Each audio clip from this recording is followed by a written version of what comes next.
Your OrCam device can identify products and items with distinctive features, from the size of a credit card to a cereal box. To enter a product into the memory of your device, hold the sides of the product with one hand, at eye level, about an arm's length away.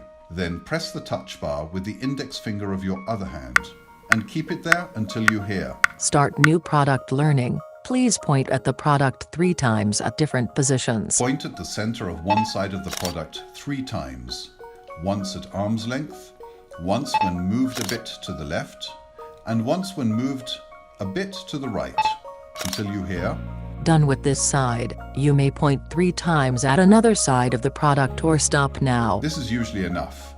If you wish to learn another side, point again at another side 3 times.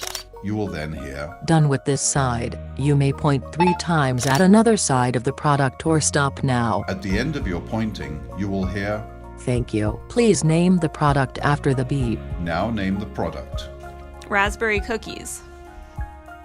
Touch to confirm adding the product, swipe to record again, or double tap to abort. After you touch to confirm, you will hear Learning done. Product added. You can point at the product or touch the touch bar to verify the product has been successfully added.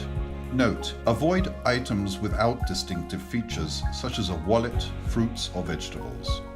Every time you wish to recognize a product you learned, hold the product at arm's length and eye level and either point at it or press the touch bar once.